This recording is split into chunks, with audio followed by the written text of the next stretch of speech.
Dracula by Bram Stoker. Chapter 3. Jonathan Harker's Journal continued. When I found that I was a prisoner, a sort of wild feeling came over me. I rushed up and down the stairs, trying every door and peering out of every window I could find. But after a little, the conviction of my helplessness overpowered all other feelings. When I look back after a few hours, I think I must have been mad for the time, for I behaved much as a rat does in a trap. When, however, the conviction had come to me that I was helpless, I sat down quietly as I have ever done anything in my life, and began to think over what was best to be done. I am thinking still, and as yet have come to no definite conclusion.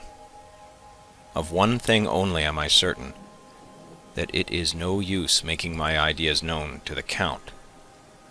He knows well that I am imprisoned, and as he has done it himself, and has doubtless his own motives for it, he would only deceive me if I trusted him fully with the facts. So far as I can see, my only plan will be to keep my knowledge and my fears to myself, and my eyes open. I am, I know, either being deceived, like a baby, by my own fears, or else I am in desperate straits, and if the latter be so, I need, and shall need, all my brains to get through. I had hardly come to this conclusion when I heard the great door below shut, and knew that the Count had returned. He did not come at once into the library, so I went cautiously to my own room and found him making the bed. This was odd, but only confirmed what I had all along thought, that there are no servants in the house. When later I saw him through the chink of the hinges of the door laying the table in the dining room, I was assured of it. For if he does himself all these menial offices, surely it is proof that there is no one else in the castle. It must have been the Count himself who was the driver of the coach that brought me here. This is a terrible thought. For if so, what does it mean that he could control the wolves as he did, by only holding up his hand for silence?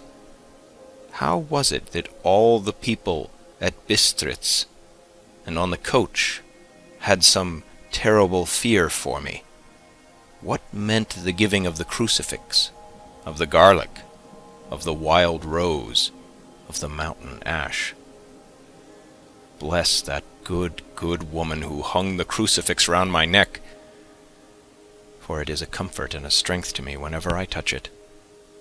It is odd that a thing which I have been taught to regard with disfavour and as idolatrous should in a time of loneliness and trouble be of help.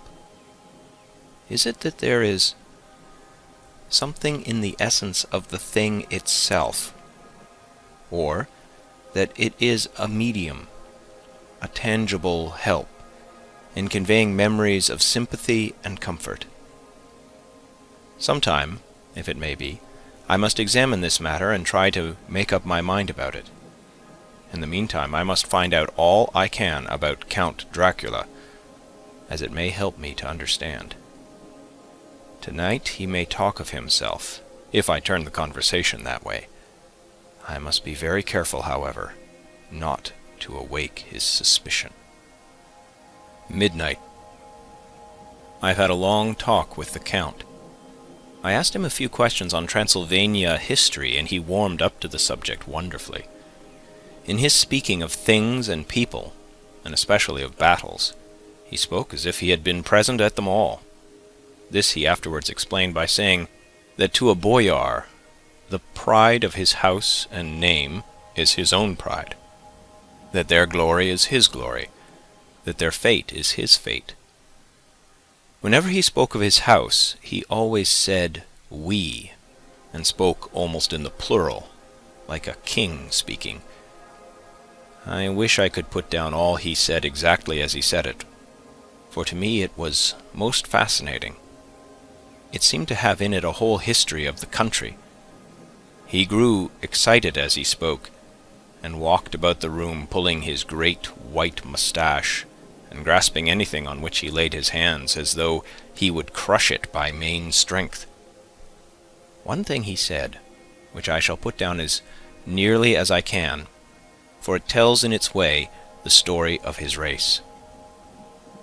We Dracula's have a right to be proud, for in our veins flows the blood of many brave races who fought as the lion fights for lordship.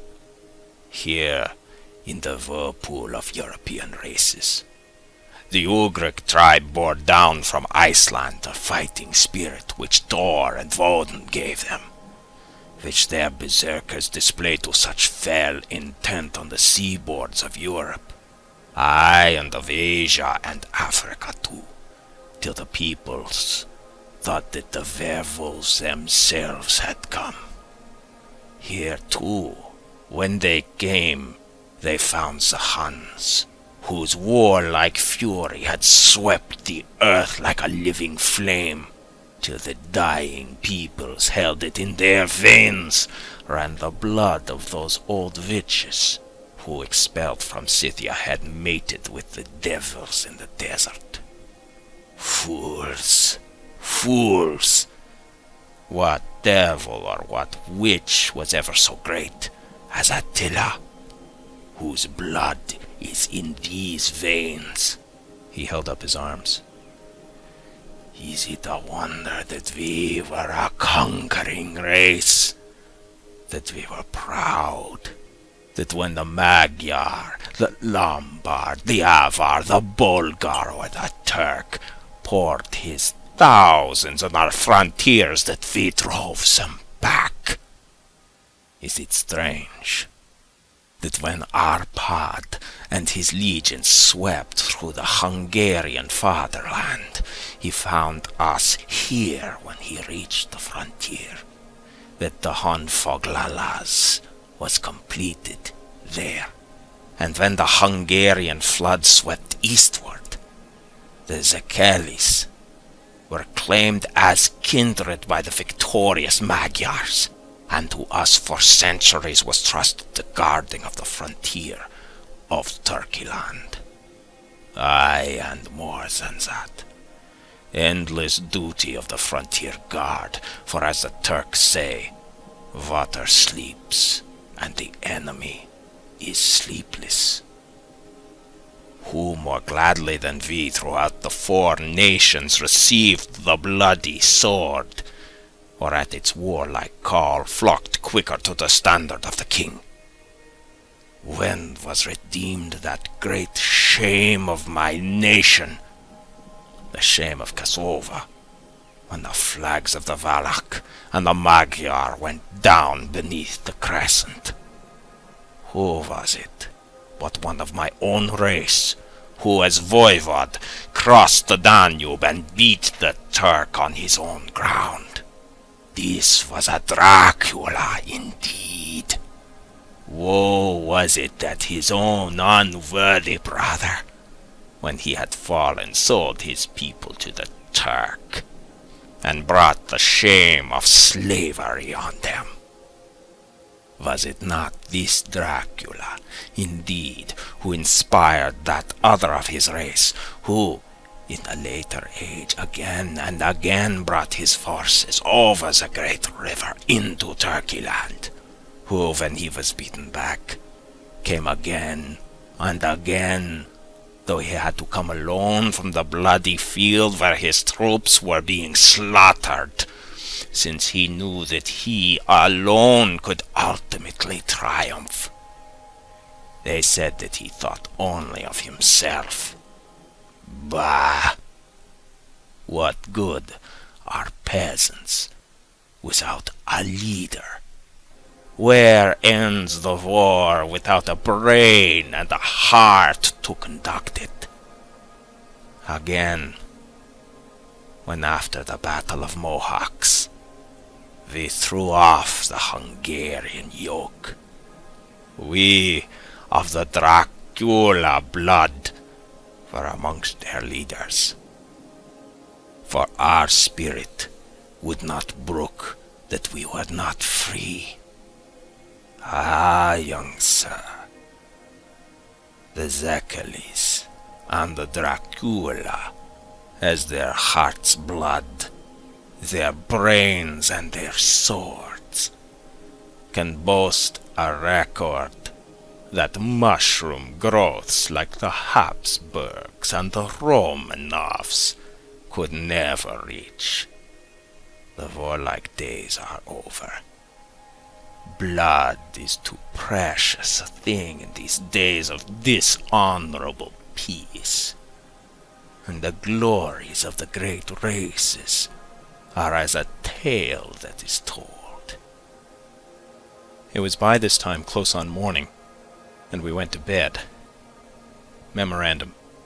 This diary seems horribly like the beginning of the Arabian Nights, for everything has to break off at cock-crow, or like the ghost of Hamlet's father.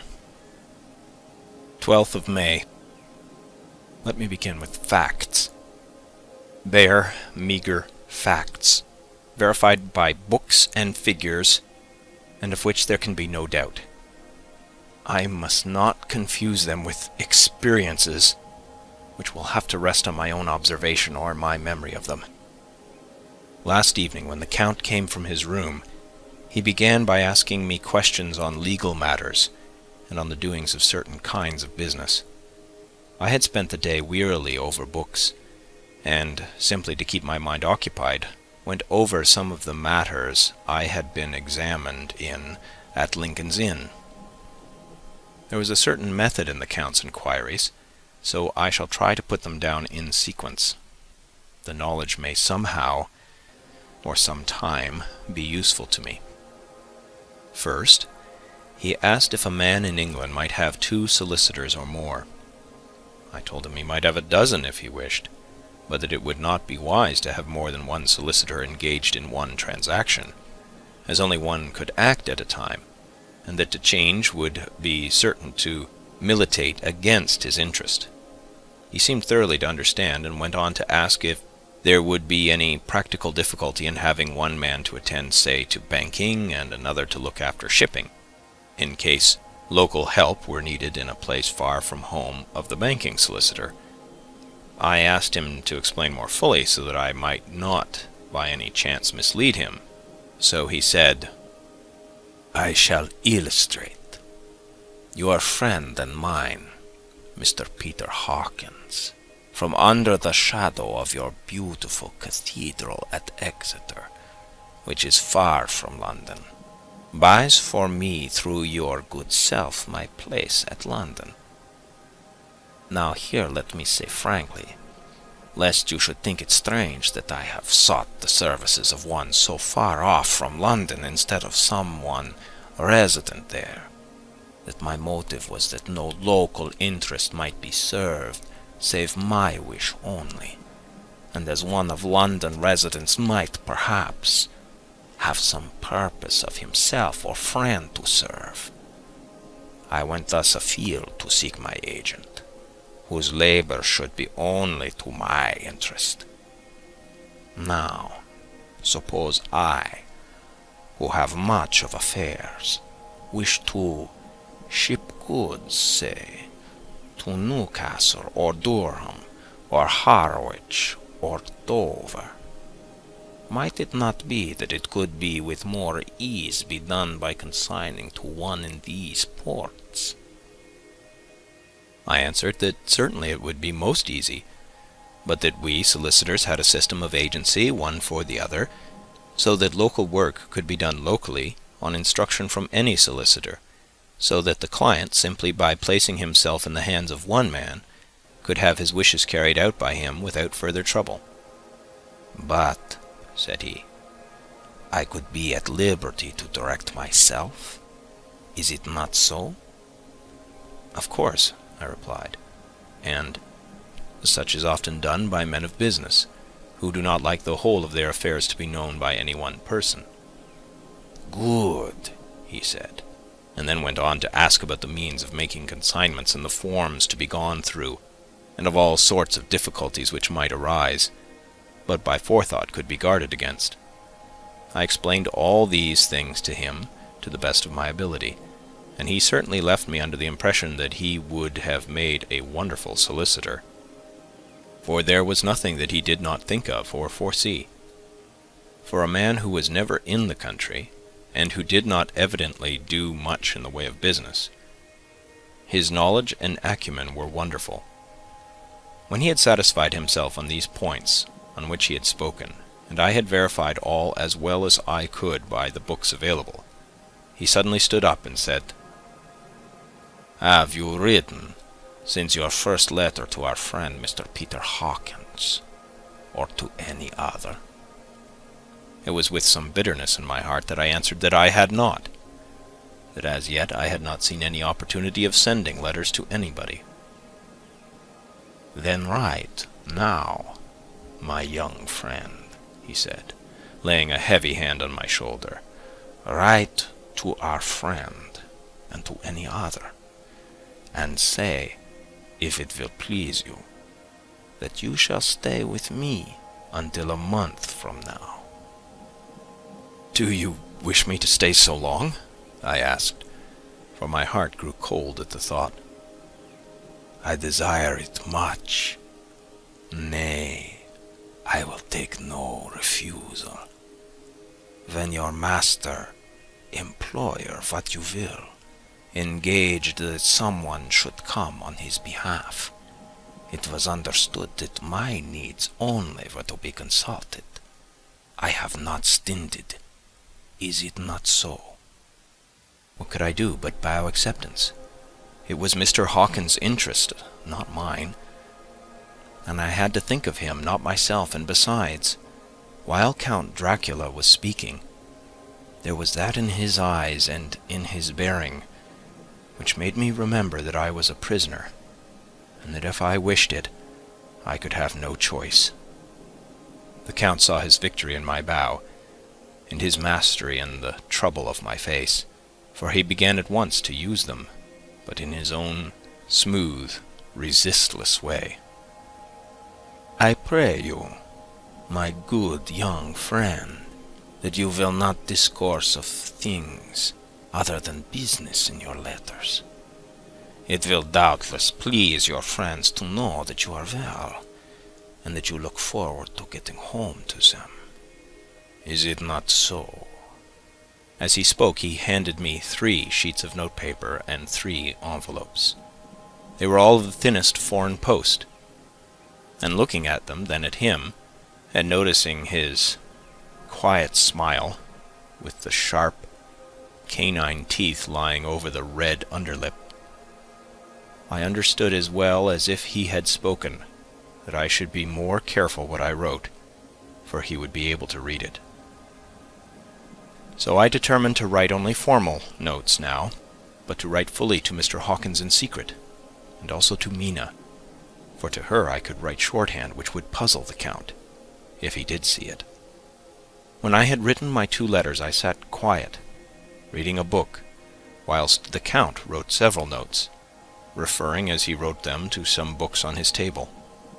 Then he took up my 2, and placed them with his own, and put by his writing materials, after which, the instant the door had closed behind him, I leaned over and looked at the letters, which were face down on the table. I felt no compunction in doing so, for under the circumstances I felt that I should protect myself in every way I could. One of the letters was directed to Samuel F. Billington, No. 7, The Crescent, Whitby. Another to Herr Leutner, Varna. The third was to Coutts and Company, London, and the fourth to Herren Klopstock and Billruth, bankers, Budapest. The second and fourth were unsealed. I was just about to look at them when I saw the door-handle move. I sank back in my seat, having just had time to resume my book before the Count, holding still another letter in his hand, entered the room. He took up the letters on the table and stamped them carefully, and then turning to me, said, "I trust you will forgive me, but I have much work to do in private this evening. You will, I hope, find all things as you wish." At the door he turned, and after a moment's pause said, "Let me advise you, my dear young friend. Nay, let me warn you, with all seriousness, that should you leave these rooms, you will not by any chance go to sleep in any other part of the castle. It is old and has many memories, and there are bad dreams for those who sleep unwisely. Be warned. Should sleep now or ever overcome you, or be like to do, then haste to your own chamber or to these rooms, for your rest will then be safe. But if you be not careful in this respect, then—" He finished his speech in a gruesome way, for he motioned with his hands as if he were washing them. I quite understood. My only doubt was as to whether any dream could be more terrible than the unnatural, horrible net of gloom and mystery which seemed closing around me. Later, I endorse the last words written, but this time there is no doubt in question. I shall not fear to sleep in any place where he is not. I have placed the crucifix over the head of my bed. I imagine that my rest is thus freer from dreams, and there it shall remain. When he left me, I went to my room. After a little while, not hearing any sound, I came out and went up the stone stair to where I could look out towards the south. There was some sense of freedom in the vast expanse, inaccessible though it was to me, as compared with the narrow darkness of the courtyard. Looking out on this, I felt that I was indeed in prison, and I seemed to want a breath of fresh air, though it were of the night. I am beginning to feel this nocturnal existence tell on me. It is destroying my nerve. I start at my own shadow and am full of all sorts of horrible imaginings. God knows that there is ground for my terrible fear in this accursed place. I looked out over the beautiful expanse, bathed in soft yellow moonlight, till it was almost as light as day. In the soft light, the distant hills became melted, and the shadows in the valleys and gorges of velvety blackness. The mere beauty seemed to cheer me. There was peace and comfort in every breath I drew.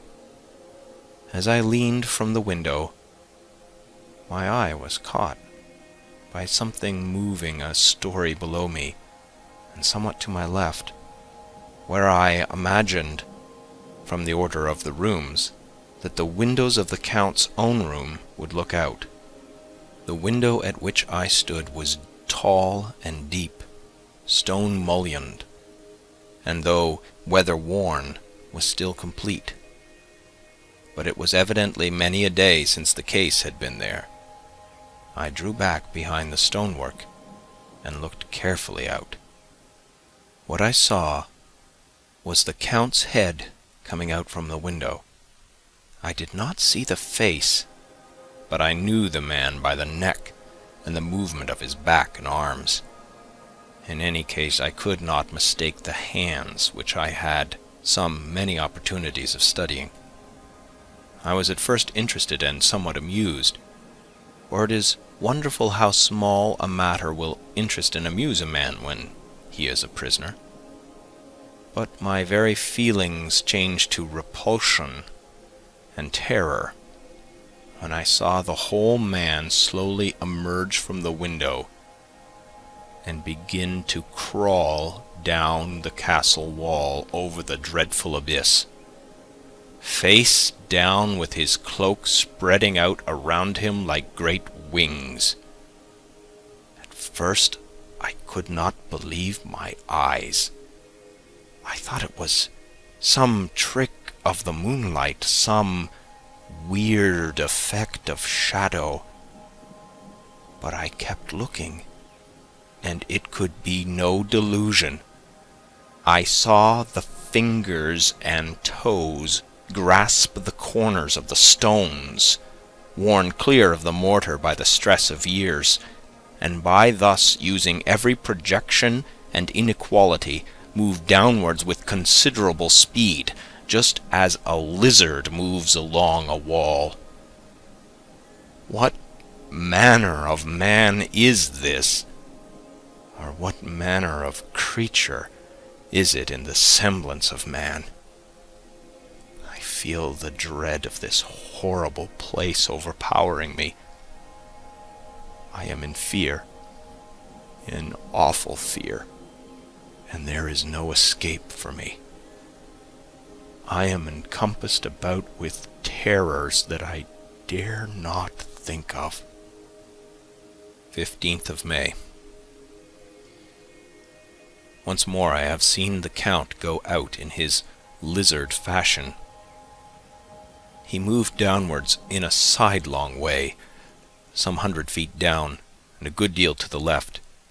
He vanished into some hole or window. When his head had disappeared, I leaned out to try and see more, but without avail. The distance was too great to allow a proper angle of sight. I knew he had left the castle now, and thought to use the opportunity to explore more than I had dared to do as yet. I went back to the room, and taking a lamp, tried all the doors. They were all locked, as I had expected, and the locks were comparatively new. But I went down the stone stairs to the hall where I had entered originally. I found I could pull back the bolts easily enough and unhook the great chains. But the door was locked, and the key was gone. That key must be in the Count's room. I must watch, should his door be unlocked, so that I may get it and escape. I went on to make a thorough examination of the various stairs and passages, and to try the doors that opened from them. 1 or 2 small rooms near the hall were open, but there was nothing to see in them except old furniture, dusty with age and moth-eaten. At last, however, I found one door at the top of the stairway which, though it seemed locked, gave a little under pressure.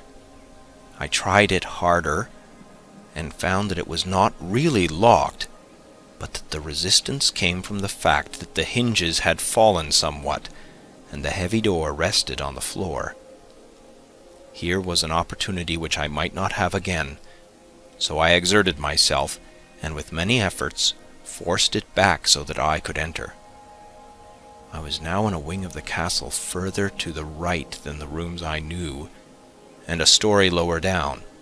From the windows I could see that the suite of rooms lay along to the south of the castle, the windows of the end room looking out both west and south. On the latter side, as well as to the former, there was a great precipice. The castle was built on the corner of a great rock, so that on 3 sides it was quite impregnable, and great windows were placed here, where sling or bow or culverin could not reach, and consequently light and comfort, impossible to a position which had to be guarded, were secured. To the west was a great valley, and then rising far away, great jagged mountain fastnesses, rising peak on peak, the sheer rock studded with mountain ash and thorn, whose roots clung in cracks and crevices and crannies of the stone. This was evidently the portion of the castle occupied by the ladies in bygone days, for the furniture had more an air of comfort than any I had seen. The windows were curtainless, and the yellow moonlight, flooding in through the diamond panes, enabled one to see even colours, whilst it softened the wealth of dust which lay over all and disguised in some measure the ravages of time and moth. My lamp seemed to be of little effect in the brilliant moonlight, but I was glad to have it with me, for there was a dreadful loneliness in the place which chilled my heart and made my nerves tremble. Still, it was better than living alone in the rooms which I had come to hate from the presence of the Count, and after trying a little to school my nerves, I found a soft quietude come over me. Here I am, sitting at a little oak table, where in old times possibly some fair lady sat to pen, with much thought and many blushes, her ill-spelt love letter, and writing in my diary in shorthand all that has happened since I closed it last.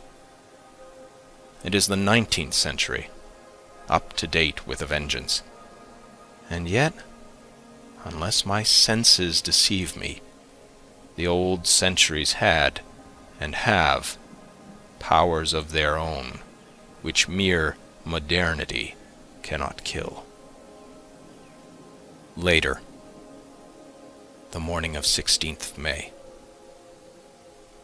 God preserve my sanity, for to this I am reduced.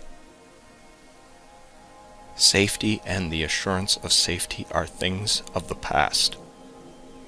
Whilst I live on here, there is but one thing to hope for, that I may not go mad, if indeed I be not mad already. If I be sane, then surely it is maddening to think that of all the foul things that lurk in this hateful place, the Count is the least dreadful to me, that to him alone I can look for safety, even though this be only whilst I can serve his purpose. Great God, merciful God, let me be calm, for out of that way lies madness indeed. I begin to get new lights on certain things which have puzzled me. Up to now I never quite knew what Shakespeare meant when he made Hamlet say, "My tablets, quick, my tablets, 'tis meet that I put it down," etc. For now, feeling as though my own brain were unhinged, or as if the shock had come which must end in its undoing, I turn to my diary for repose. The habit of entering accurately must help to soothe me. The Count's mysterious warning frightened me at the time. It frightens me more now when I think of it, for in the future he has a fearful hold upon me. I shall fear to doubt what he may say.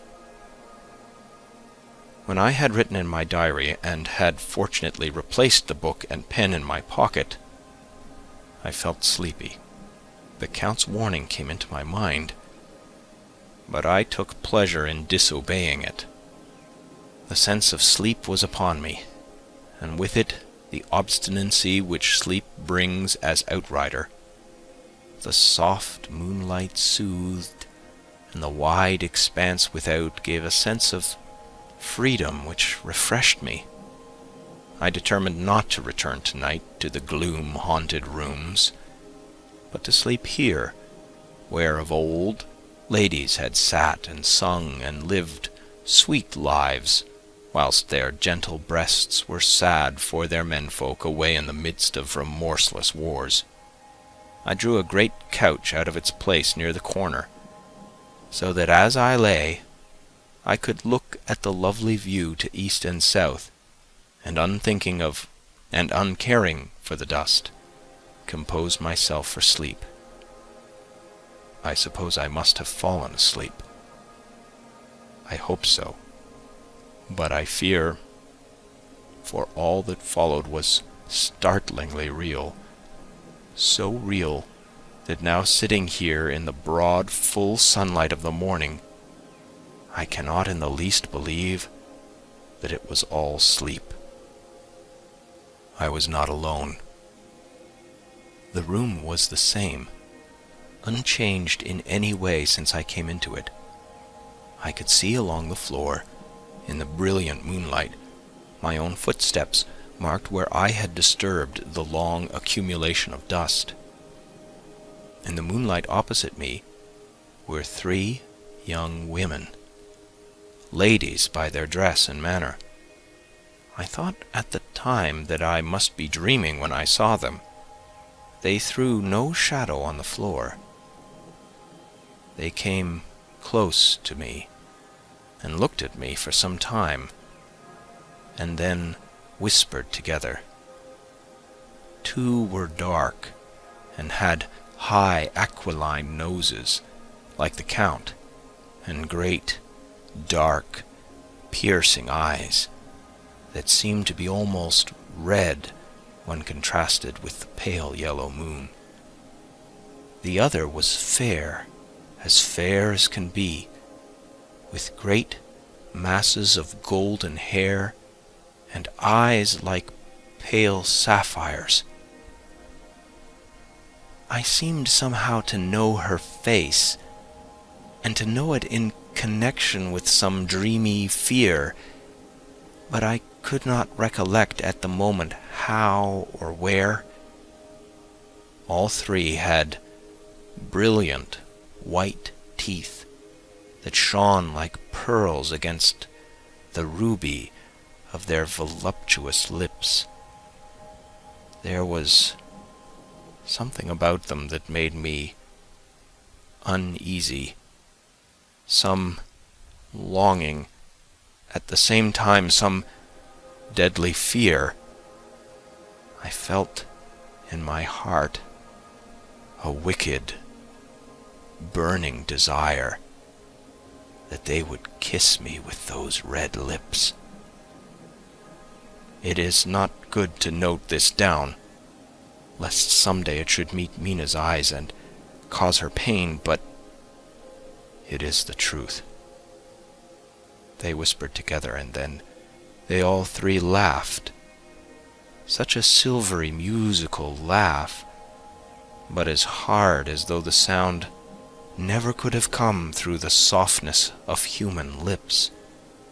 It was like the intolerable tingling sweetness of water glasses when played on by a cunning hand. The fair girl shook her head coquettishly, and the other 2 urged her on. One said, "Go on, you are the first, we shall follow. Yours is the right to begin." The other added, "He is young and strong. There are kisses for us all." I lay quiet, looking out from under my eyelashes in an agony of delightful anticipation. The fair girl advanced and bent over me till I could feel the movement of her breath upon me. Sweet it was in one sense, honey sweet, and sent the same tingling through the nerves as her voice, but with a bitter underlying the sweet, a bitter offensiveness as one smells in blood. I was afraid to raise my eyelids, but looked out and saw perfectly under the lashes. The girl went on her knees and bent over me, simply gloating. There was a deliberate voluptuousness which was both thrilling and repulsive, and as she arched her neck, she actually licked her lips like an animal, till I could see in the moonlight the moisture shining on the scarlet lips and on the red tongue as it lapped the white, sharp teeth. Lower and lower went her head as the lips went below the range of my mouth and chin and seemed to fasten on my throat. Then she paused, and I could hear the churning sound of her tongue as it licked her teeth and lips, and I could feel the hot breath on my neck. Then the skin of my throat began to tingle, as one's flesh does when the hand that is to tickle it approaches nearer, nearer.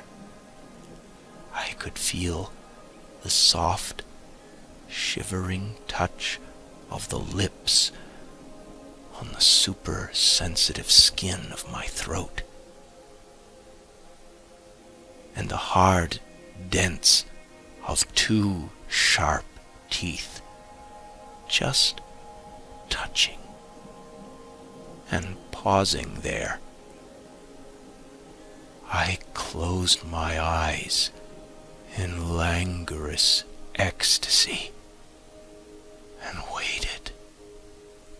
waited with beating heart. But at that instant, another sensation swept through me as quick as lightning. I was conscious of the presence of the Count and of his being, as if I lapped in a storm of fury. As my eyes opened involuntarily, I saw his strong hand grasp the slender neck of the fair woman, and with giant's power draw it back, the blue eyes transformed with fury, the white teeth champing with rage, and the fair cheeks blazing red with passion. But the Count! Never did I imagine such wrath and fury, even to the demons of the pit. His eyes were positively blazing. The red light in them was lurid, as if the flames of hellfire blazed behind them. His face was deathly pale, and the lines of it were hard like drawn wires. The thick eyebrows that met over the nose now seemed like a heaving bar of white-hot metal. With a fierce sweep of his arm, he hurled the woman from him, and then motioned to the others as though he were beating them back. It was the same imperious gesture that I had seen used to the wolves. In a voice which, though low, and almost in a whisper, seemed to cut through the air and then ring in the room, he said, "How dare you touch him, any of you? How dare you cast eyes on him when I have forbidden it? Back, I tell you all. This man belongs to me. Beware how you meddle with him, or you'll have to deal with me." The fair girl, with a laugh of ribald coquetry, turned to answer him. "You yourself never loved. You never love." On this the other women joined, and such a mirthless, hard, soulless laughter rang through the room that it almost made me faint to hear. It seemed like the pleasure of fiends. Then the Count turned, after looking at my face attentively, and said in a soft whisper, "Yes, I too can love. You yourselves can tell it from the past. Is it not so? Well, now I promise you that when I am done with him, You shall kiss him at your will. Now go.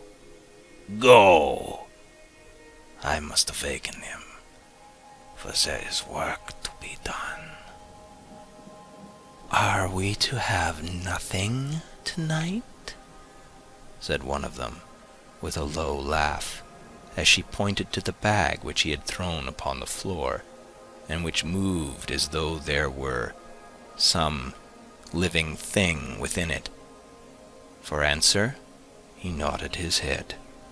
One of the women jumped forward and opened it. If my ears did not deceive me, there was a gasp and a low wail as of a half-smothered child. The women closed round, whilst I was aghast with horror. But as I looked, they disappeared, and with them that dreadful bag. There was no door near them, and they could not have passed me without my noticing. They simply seemed to fade into the rays of the moonlight and pass out through the window, for I could see outside the dim, shadowy forms for a moment before they entirely faded away. Then the horror overcame me, and I sank down unconscious. End of chapter 3. 3. 3. 3. 3. 3.